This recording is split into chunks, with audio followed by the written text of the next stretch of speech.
მოგესალმებით. მე ვარ ქეთევან კოპალიანი, ისტორიის მასწავლებელი. დღეს მინდა ჩავწერო თემა პირველი მსოფლიო ომი, მეორე მსოფლიო ომი, ცივი ომი.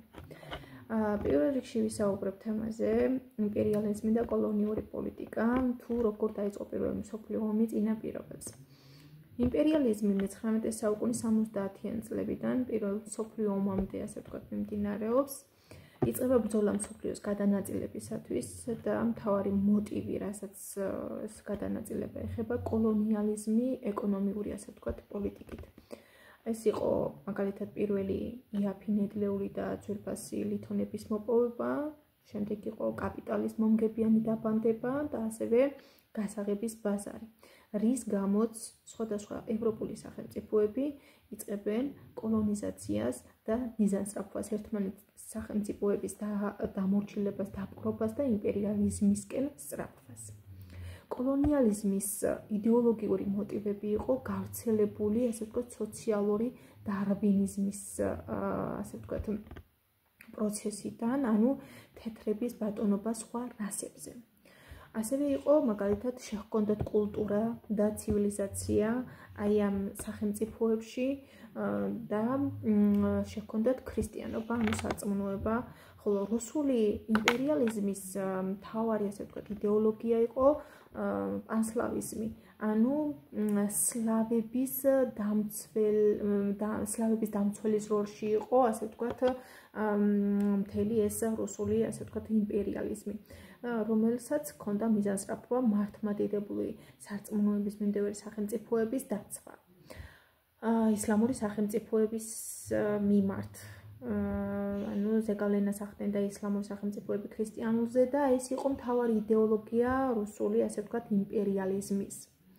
რაც შეეხება ინგლისში, იქ განზრახული ჰქონდა, ასე ვთქვათ, ჯინგოიზმი, ეგრეთ წოდებული რადიკალური იმპერიალიზმი, აი ამ პრინციპით, ასე ვთქვათ, ჰქონდა მოწოდება იმპერიალიზმისკენ ინგლისს და ანუ აი ამ სხვადასხვა, ასე ვთქვათ, პოლიტიკური მოტივებით გამოდიოდნენ ფართო ასპარეზზე ნაგვიანები ერებიც. ასეთი იყო მაგალითად გერმანია, იტალია, ამერიკის შეერთებული შტატები, იაპონია და ასე შემდეგ, რომლებიც ადგილს ეძებდნენ მზის ქვეშ. ამიტომ იწყება ბრძოლა მსოფლიოს გადანაწილებისათვის და იბრძვიან ერთმანეთს ძველი და ახალი ქვეყნები პოლიტიკური უპირატესობის მოსაპოვებლად. სწორედ ამიტომ ხდება, ასე ვთქვათ, იმპერიალიზმისკენ სწრაფვის შედეგად მსოფლიო ომი. იწყება აფრიკის საბოლოო დაპყრობა, აფრიკისათვის ბრძოლა. მაგალითად, საფრანგეთი იმორჩილებს და იქვემდებარებს ჩრდილო-დასავლეთ აფრიკას. დიდი ბრიტანეთი იმორჩილებს აფრიკის უკიდურეს სამხრეთიდან უკიდურეს ჩრდილოეთამდე ეგვიპტეს. გერმანია აღმოსავლეთ აფრიკას და სამხრეთ-დასავლეთით. ბერგის მეფე ლეოპოლდის საკუთრება არის კონგოს აუზი.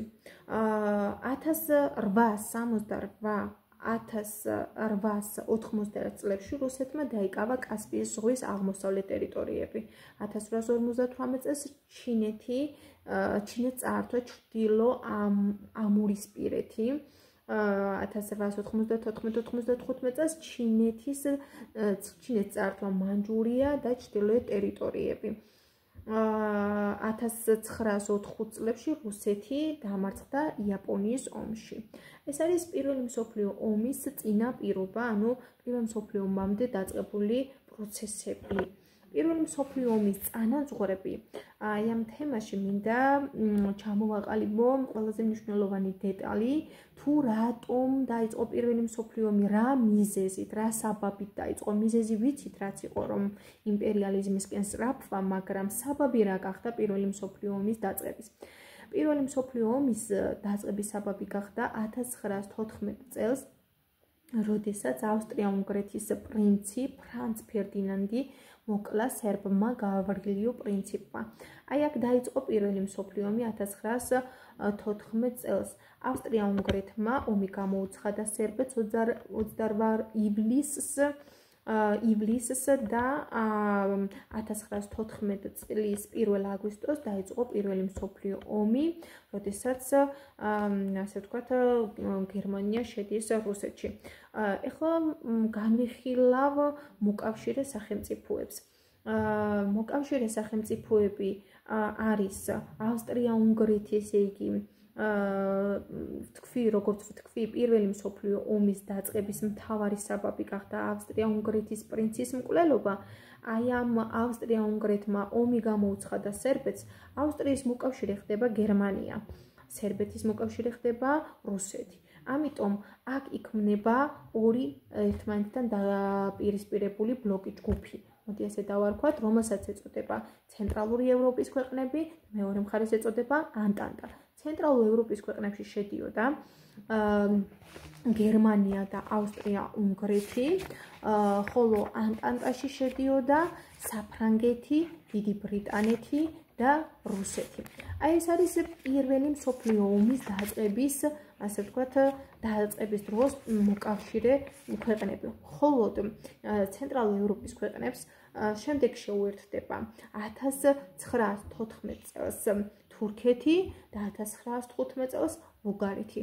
ხოლო ანტანტას შეუერთდება 1914 წელს იაპონია, 1915 წელს იტალია, 1917 წელს ამერიკის შეერთებული შტატები, რომლის ჩართვას მართლაც პირველი მსოფლიო ომის, ასე ვთქვათ, ომის დასრულების, ასე ვთქვათ, გადამწყვეტი წერტილის დასმა იყო ამერიკის შეერთებული შტატების ჩართვა პირველ მსოფლიო ომში.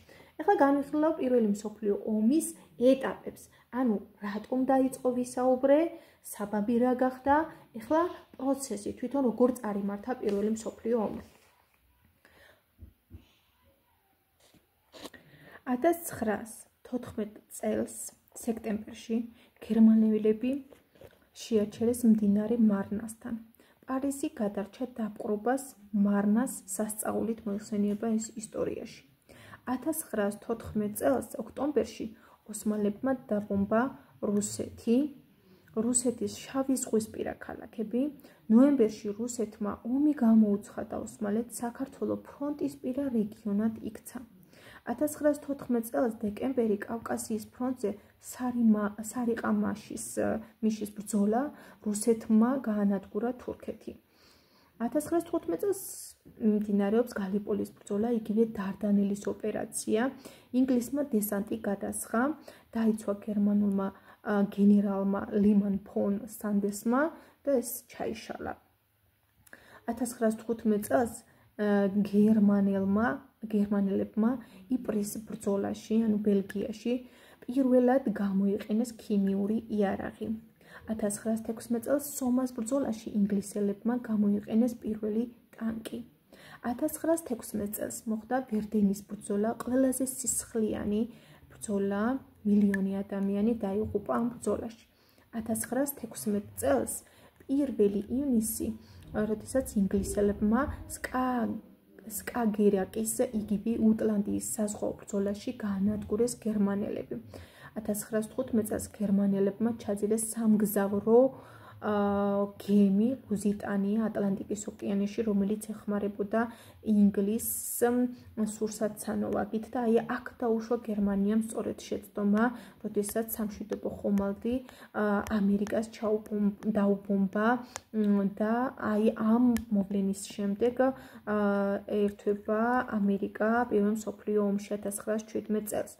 1917 წელს გერმანიის საგარეო საქმეთა მინისტრმა ციმერმანმა დეპეშა გაუგზავნა მექსიკას, შესთავაზა ამერიკის შეერთებულ შტატებს წინააღმდეგ ომში ჩაბმა.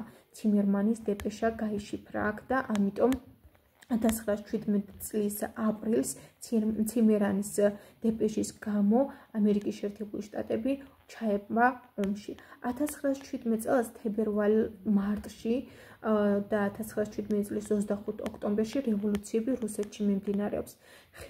ხელისუფლებაში მოდიან ბოლშევიკები ვლადიმერ ლენინის მეთაურობით.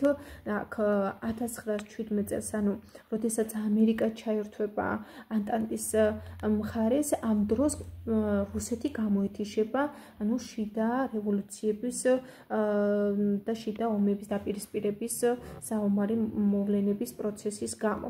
ანუ ქვეყანაში დაემხო მონარქია და ქვეყნის სათავეში მოდის ბოლშევიკური პარტია ვლადიმერ ლენინის მეთაურობით. 1918 წელს, როდესაც დასრულდება პირველი მსოფლიო ომი, გამოცხადდება ოფიციალურად კაპიტულაცია 1918 წლის 11 ნოემბერს და 1918 წლის 11 ნოემბერს საფრანგეთში კამპიენის ტყეში მთავარსარდალ ფოშის ვაგონში გერმანელთა სარდალმა ერიხ ლუდენდორფმა ხელი მოაწერა გერმანიის უსიტყვო კაპიტულაციას. ამით დასრულდა პირველი მსოფლიო ომი, მაგრამ პირველი მსოფლიო ომის დასრულების შემდეგ მიმდინარეობს საზავო ხელშეკრულებები, ანუ მოგებულ-წაგებულ სახელმწიფოებს შორის თუ როგორ ნაწილდება, ასე ვთქვათ, ტერიტორიები და ეს პროცესი ისტორიაში ცნობილია როგორც 1918 წლის სამართს დაიდება ბრესტ-ლიტოვსკის საზავო ხელშეკრულება, რომელიც უკავშირდება 18 წლის ბრესტ-ლიტოვსკის ზავი უკავშირდება, როდესაც პირველი მსოფლიო ომიდან მაგალითად რუსეთი გადის, გერმანიას გამოუთავისუფლდა აღმოსავლეთი ფრონტი და შემდეგ არის 1918 წლის მარტი-ივლისის ცენტრალური სახელმწიფოების ეგრეთ წოდებული უკანასკნელი საგაზაფხულო იერიში ანტანტამ ასე ვთქვათ გაუძლო ამ იერიშს 1918 წელს სექტემბრიდან ანტანტა გავიდა შეტევაზე და სწორედ ამით სრულდება პირველი ასე ვთქვათ მსოფლიო ომის გარდამტეხი ფაზა სწორედ ეს იყო.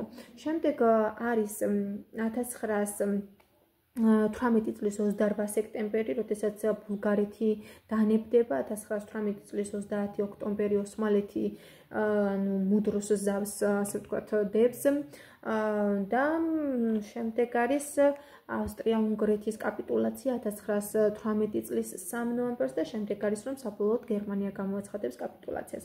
ანუ აქ არის ესეთი შედეგი პირველი მსოფლიო ომის დაწყება, გერმანიის სახელს უკავშირდება, იმპერიალიზმისკენ სწრაფვა იყო და აქ რომელმაც დაიწყო მსოფლიო ომი, ის მხარე გამოდის ასე ვთქვათ წაგებული შეცდომების დაშვების და გამო და შემდეგ იწყება როგორც გითხარი საზავო ხელშეკრულებები. საზავო ხელშეკრულებებს რაც შეეხება აქ არის რომელზეც უფრო დეტალებში შემდეგ თავებში ვისაუბრებ, ახლა კი მინდა ვისაუბრო რევოლუციებზე რუსეთში, რომელიც მიმდინარეობს როგორც წეხანო ვისაუბრე 1917 წელს, როდესაც პირველი მსოფლიო ომის პროცესი არის და დასრულების პროცესი არის, გარდამტეხი პერიოდი. სწორედ 1917 წელს ან 18-ში დასრულდა 17 წელს რუსეთი გამოეთიშება პირველ მსოფლიო ომს, რადგან რუსეთში მიმდინარეობს რევოლუცია, კერძოდ მონარქია დაემხობა უკანასკნელი მონარქია 1917 წლის თებერვლის რევოლუციით 23 თებერვალს დაიწყო პეტერბურგში გამოსვლები და უკანასკნელი ასე ვთქვათ მონარქი იყო ნიკოლოზ მეორე რომანოვი, რომელიც 1917 წლის 2 მარტს ასე ვთქვათ თავის გადადგება და თავის ძმას მიხეილს დაუთმობს ასპარეზს, მაგრამ 3 მარტს მანაც უარი თქვა ტახტზე და რუსეთში დამთავრდა მონარქიული მმართველობა და იწყება თვითონ რესპუბლიკური მმართველობა, რომელიც ბოლშევიკების მეთაურობით ბოლშევიკები ლენინის მეთაურობით იწყებს მოსვლას ქვეყნის სათავეში, თუმცა ეს გადადის დიქტატურულ მმართველობაში, მკაცრ რეჟიმში, რომელიც ეტაპობრივად შემდეგ უფრო გამოჩნდება მათი იდეოლოგიით და მათი ასე ვთქვათ პოლიტიკით. 1917 წელს 25 ოქტომბერს ბოლშევიკების გადატრიალება პეტროგრადში მიმდინარეობს, დროებითი მთავრობის ბოლო თავმჯდომარეა კერენსკი, რომელიც გაიპარება, სათავეში ბოლშევიკები ანუ ლენინის მეთაურობით მოდიან, როგორც ვთქვი, 1917 წლის ნოემბერში რუსეთში ჩატარდა დამფუძნებელი კრების არჩევნები, ბოლშევიკებმა წააგეს, გაიმარჯვა ესერებმა, სოციალ-რევოლუციონერებმა 1918 წლის 6 იანვარს ბოლშევიკებმა გაყარეს დამფუძნებელი კრება, ანუ ამ ვერ შეეგუენ, დაიწყო ბოლშევიკური დიქტატურა. 1918 წლის 3 მარტს ბრესტ-ლიტოვსკში ბოლშევიკებმა ხელი მოაწერეს საზავო ხელშეკრულებას გერმანიასთან და მის მოკავშირეებთან. რუსეთი გადიოდა პირველი მსოფლიო ომიდან, გარდა ამისა, მან გერმანიას დაუთმო უკრაინა და ბელორუსია, ხოლო გერმანიის მოკავშირე თურქეთს ყარსისა და ბათუმის ოლქი, ანუ ჩვენი მიწები, ეს გაკეთდა შენიღბული ფორმით. ამ პროცესში უნდა ჩატარებულიყო რეფერენდუმი ამ დროს და რეფერენდუმის შედეგად გავაპროტესტეთ, მაგრამ ამ დროს კავკასიაში არ არსებობდა დამოუკიდებელი სახელმწიფოები, ამიტომ ეს პროტესტი არ იქნა გათვალისწინებული. შემდეგ გამოცხადება საქართველოს დემოკრატიული რესპუბლიკა და ეს თუ როგორ მოხდება, ამაზეც დეტალურად ვისაუბრებ. 1917 წლის 25 ოქტომბერს, როდესაც რუსეთში მოვიდნენ ბოლშევიკები, 1917 წელს 15 ნოემბერს, როდესაც ამიერკავკასიის კომისარიატი შეიქმნა, ამიერკავკასიის ძალები გაიმიჯნენ ბოლშევიკებს, საქართველოს ეროვნული ყრილობა 1917 წლის 19-24 ნოემბერში იქმნება.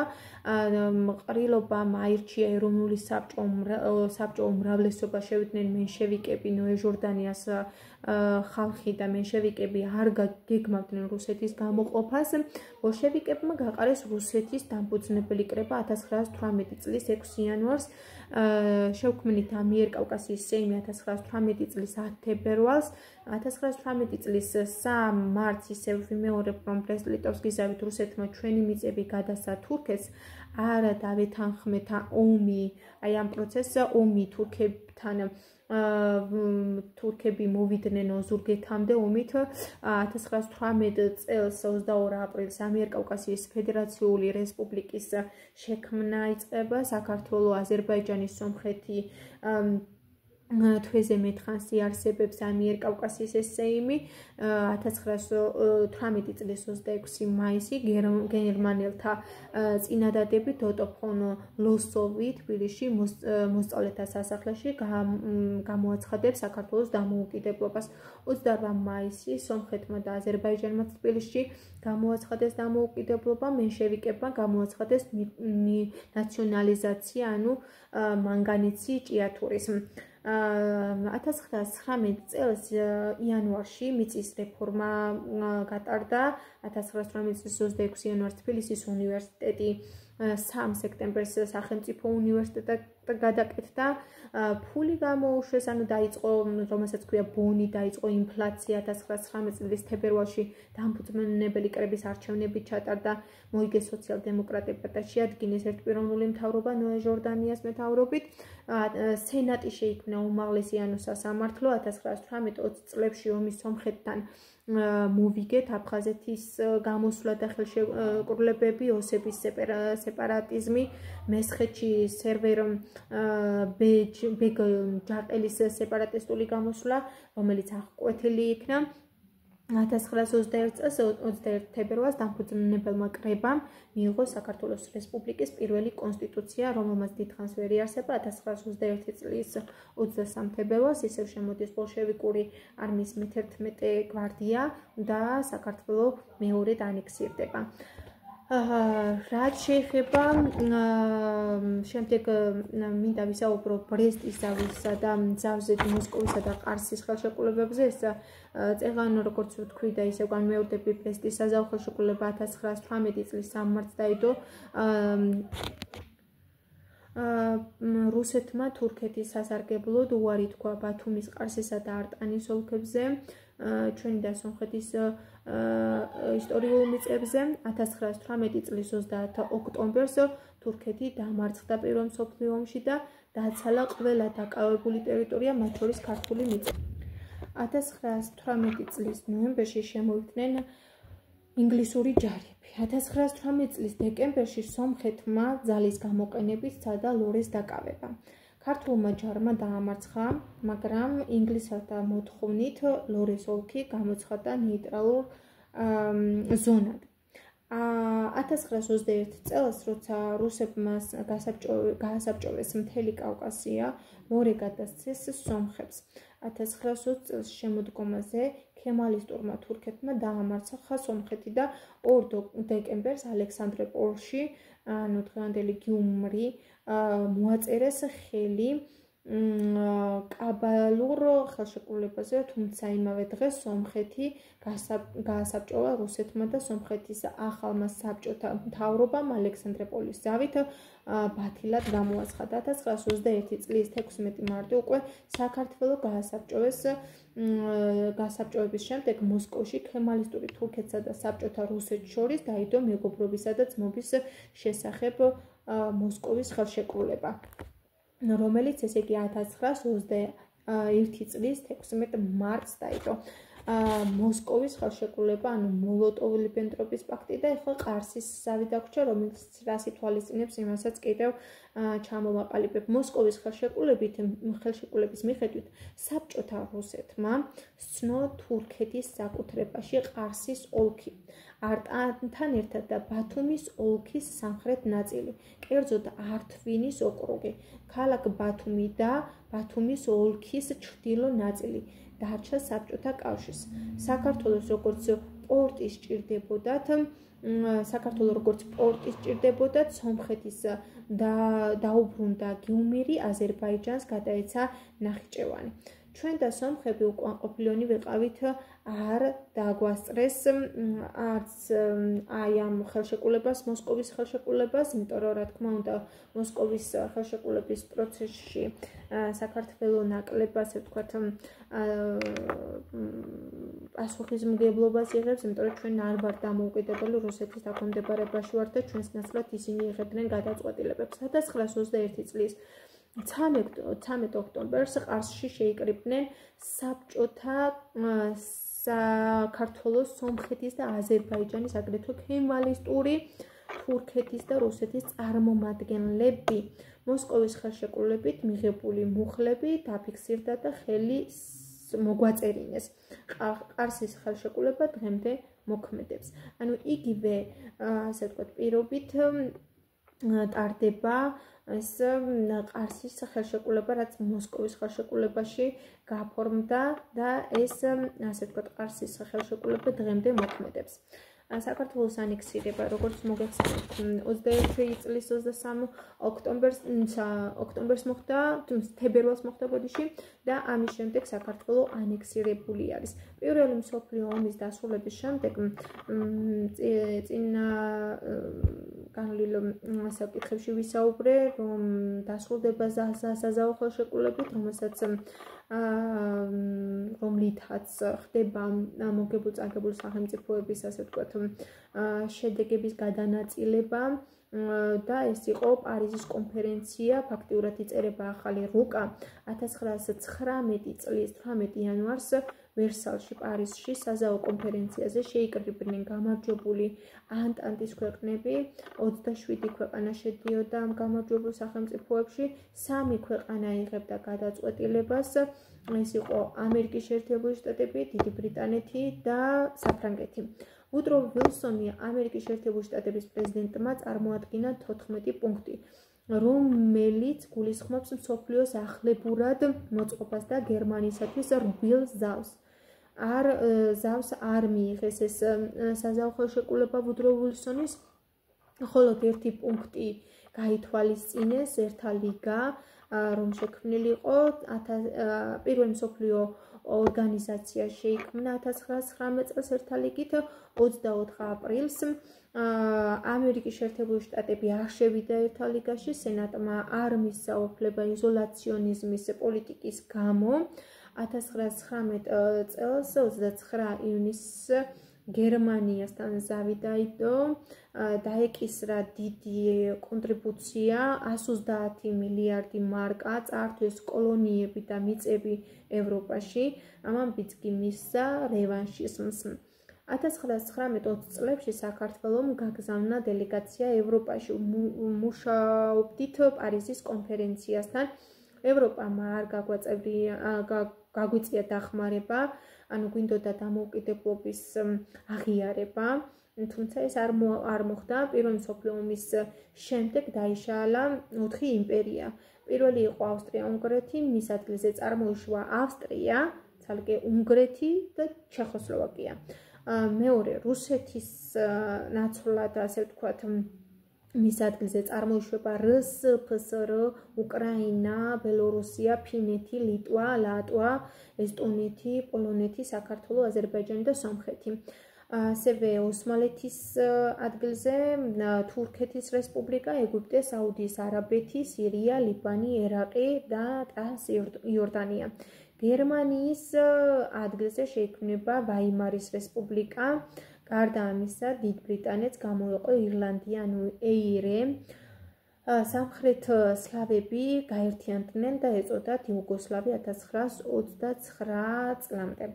საბჭოთა ტოტალიზმი და სტალინიზმის შემდეგი საკითხი, რომელსაც მომდევნო გაკვეთილებში ჩავწერე.